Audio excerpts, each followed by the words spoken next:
Narjo 50i Prime, hanya terbatas Spectrum port, RAM, CPU, dan ini UFS jenisnya sudah dibongkar. Dan proses pergantian IC UFS ini sudah selesai. Dan oke, proses flashing selesai ya. Ini RAM 3 GB dan internalnya 32 GB ya, sesuai dengan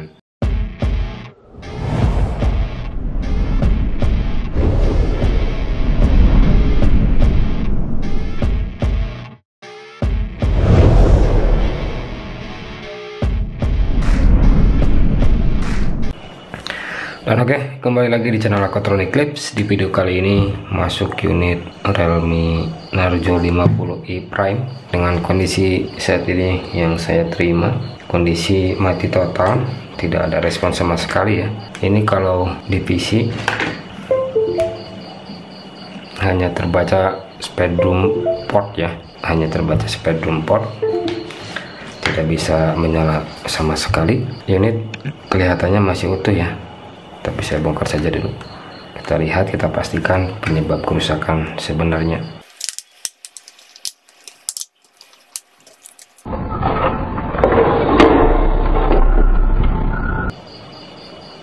Ini unit sudah dibongkar, sudah ditangani sebelumnya. Terlihat dari tulisan ini yang sudah hilang ya untuk teksnya.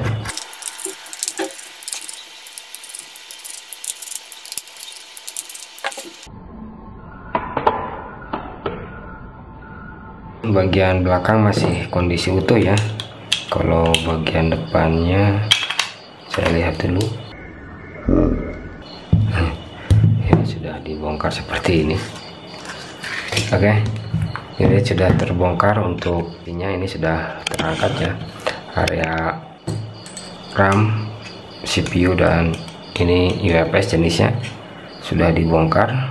Untuk kaleng covernya apakah ini semua masih utuh? Ini terlihat lem sudah tidak ada di sampingnya ya. Ini biasanya kalau yang masih utuh terdapat lem hitam di pinggiran IC nya, tapi ini sudah hilang, berarti ini sudah dibongkar sebelumnya. Dan oke, ini saya tangani saja unitnya. Saya masuk ke tahap pengerjaan saja. Kita perbaiki unitnya, mudah-mudahan unit masih dapat bisa terselamatkan. Saya masuk ke tahap perbaikan saja. Ini saya mulai tangani ya. Terlihat IC sudah tidak ada lemnya. Ini lem hitam di samping IC sudah pada hilang, artinya IC sudah diangkat pada saat perbaikan pertama, mungkin sebelum masuk ke sini ya. Saya bongkar untuk IC UFS nya saja, karena IC ini yang jadi fokus perbaikan, karena ini flashing pilot di bagian FDL ya, kalau di Spectrum upgrade. Dan ini sudah saya bongkar. Untuk IC UFS nya, bersihkan UFS dan cek di box. Ini saya gunakan ESC JTAG Plus untuk mengidentify IC UFS nya, dan ini beberapa kali saya lakukan percobaan identifikasi dan hasilnya tetap tidak terbaca. Dan fix ini IC UFS rusak dan tidak dapat digunakan kembali ya. Jadi siapkan IC UFS pengganti. Ini saya gunakan IC UFS yang berukuran 32 GB sesuai dengan spesifikasi bawaannya ya. Yang mana yang saya gunakan ini KLU BG 4 serinya, dan untuk versinya, untuk versi clocknya ini harus disetting di 26 MHz ya. Dan untuk UFS versinya ini di 2.0, kapasitasnya 32 GB, dan ini total lunnya ada 4 lun, dan ini RPMB nya masih 2, artinya ini UFS masih kondisi sehat walafiat dan masih layak untuk digunakan dalam jangka panjang ya. Ini saya lakukan full erase di keseluruhan lun, di 4 lunnya ya, dan selesai. Identify kembali. Nah, ini sudah selesai, lunnya sudah terhapus semua. Lanjut kita pasang untuk IC UFS yang sudah saya siapkan tadi. Pasang secara tepat, presisi, dan ini penampakan IC UFS yang akan saya gunakan ya untuk bentuk fisiknya. Ini pin UFS 153 untuk BGA nya, dan seperti kasus umumnya untuk seri Speedroom ini dapat di upgrade sampai ke internal 256 GB ya. Pasang dengan tepat, ini saya berikan plug secukupnya dan tepatkan di posisinya yang sudah disediakan ya. Pastikan pemasangan tidak terbalik. Pasang secara presisi, gunakan suhu yang sesuai, gerakan secara perlahan, dan proses pergantian IC UFS ini sudah selesai. Dan untuk IC UFS nya sendiri yang aslinya ini memang sudah benar-benar rusak. Ini IC UFS bawaannya ya. Lanjut kita ke proses berikutnya saja. Dan oke, tadi setelah saya lakukan analisa pendalaman penyebab mati total ini, hanya terbaca Speedroom port disebabkan oleh IC internal yang tidak terbaca ya, yang mana IC internal ini sudah dibongkar sebelumnya mungkin, ataukah gimana ya. Ini fix sudah rusak, saya lakukan pergantian, ini tidak dapat digunakan kembali ya. Untuk IC UFS nya itu sendiri seri internal 32 GB dengan versi 2.1 ya. Ini untuk UFS nya saya gunakan versi 2.0, kapasitas internal sama 32 GB, dan ini sudah selesai saya lakukan pergantian. Untuk proses persiapan UFS pastikan dia kosong untuk LUN-nya ya, tidak ada partisi yang ada di dalamnya ataupun tidak ada partisi yang tertulis di dalamnya, pastikan kosong semua. Dan kondisi OTP dia unlock, artinya tidak terkunci OTP. Untuk partisi LUN-nya itu bebas, boleh 1, 2 ataupun beberapa sampai 6 LUN yang bisa ya.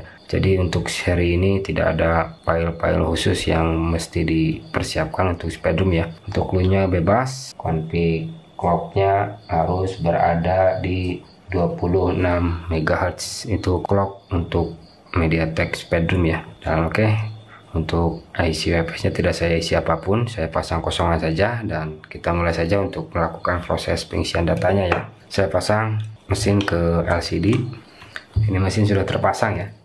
Saya siapkan toolsnya untuk melakukan proses flashingnya. Saya di sini menggunakan tool Pandora Box seperti biasa, tools yang support untuk menangani kasus SoC, MediaTek, dan Speedroom ya. Saya masuk ke toolnya saja. Ini Pandoranya sudah terbuka ya. Pilih seri Narjo 50i, ini bebas ya untuk versinya, yang penting Narjo Speedroom. Masukkan firmware flashnya yang berjenis PAC, ini Narjo 50i Prime yang saya gunakan, RMX 3506. Dan ini untuk proses awalnya harus dilakukan read info terlebih dahulu agar memastikan bahwa si IC UFS sudah terpasang dengan presisi dan bisa dibaca oleh CPU ya.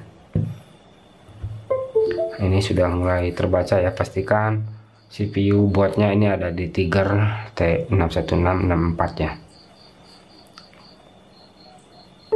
Nah, ini sudah terbaca untuk internal UFS nya, flash tipe UFS. Ini sudah siap untuk dilakukan pengisian data ya. Cabut lagi, masuk ke tab flash dan write firmware. Ini baterai sudah posisi terpasang dan tancapkan kembali USB. Ini proses writing boardnya ini sudah mulai berjalan. Ini loader masuk, dan ini ada 3 partisi error, namun itu hiraukan, biarkan penulisan sampai dengan finish dan tidak terganggu ya. Saya tunggu proses flashingnya sampai dengan selesai. Kalau sudah berjalan seperti ini artinya tidak ada masalah di pemasangan dan IC UFS yang kita pasangkan juga.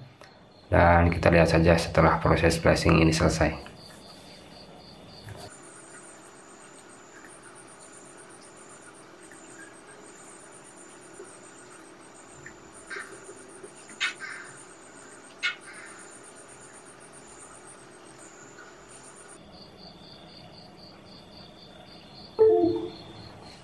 Dan oke, proses flashing selesai ya. Kita lihat hasilnya, apakah unit bisa menyala otomatis.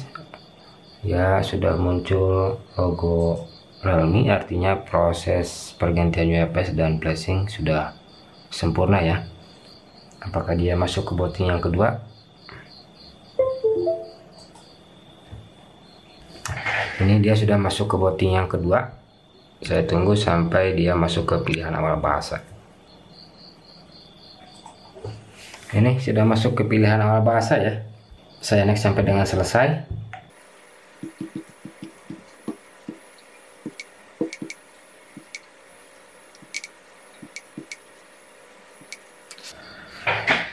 Ini unit sudah masuk ke menu utama, artinya proses pergantian UFS berikut flashing sudah sempurna ya. Saya masuk ke tentang ponselnya saja, apakah internal yang terbaca sesuai dengan UFS yang saya pasangkan. Ini RAM 3 GB dan internalnya 32 GB ya, sesuai dengan UFS yang saya gunakan. Jadi sekarang perbaikan berikutnya tinggal repair IMEI, yang mana IMEI belum tertulis. Untuk seri ini dapat dilakukan rating IMEI ya secara permanen. Nah, ini IMEI-nya masih tidak terbaca. Oke, proses berikutnya saya masuk ke proses writing IMEI. Saya buka kembali untuk tool Pandoranya. Ini Pandoranya sudah terbuka kembali. Saya masuk ke tab bagian IMEI, isikan IMEI yang sesuai dengan DDoS ya. Nah, ini IMEI sudah masuk, tinggal klik repair di Pandoranya, tancapkan kembali baterai sambil menekan tombol atas sama bawah, karena ini unit sudah bisa menyala ya, berarti dia tidak akan otomatis bedroom port, jadi harus menekan tombol boot. Ini volume atas sama bawah sudah tertekan. Saya tancapkan USB. Nah, ini dia sudah mulai membaca bootloadernya. Nah, ini sudah terbaca ya. Dan proses writing sudah mulai berjalan. Nah, ini writing image selesai, tapi ini belum bisa timbul sinyal ya. Kita harus patching chat dulu agar sinyal bisa digunakan ya. Ini unit sudah bisa menyala kembali. Saya lepaskan baterai dan tancapkan kembali, lalu menekan tombol boot lagi dan tancapkan USB. Nah, prosesnya mulai berjalan kembali. Ini patching sertifikat ya, agar sinyal bisa muncul.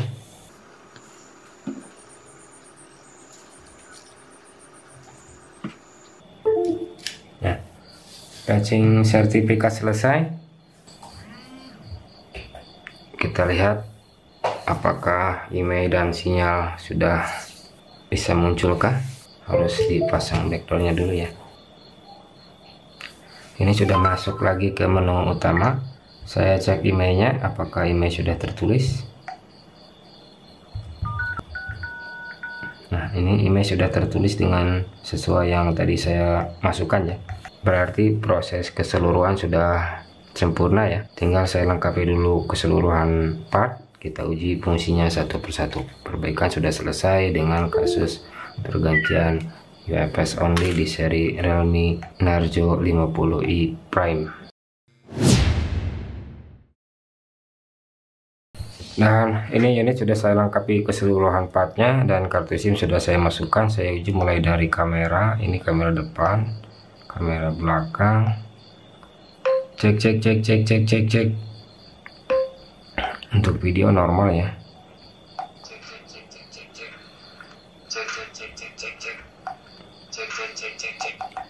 Untuk kartu SIM normal, untuk IP on, dan untuk flash juga nyala ya. Mungkin selesailah sudah. Ini fungsinya normal semua karena tidak ada perbaikan di area lain, hanya di IC UFS nya saja yang saya perbaiki, saya ganti dengan UFS baru. Mungkin begitu saja video ini saya akhiri. Masuk ke bila ada salah pengerjaan maupun salah kata di video ini, silahkan koreksi di kolom komentar.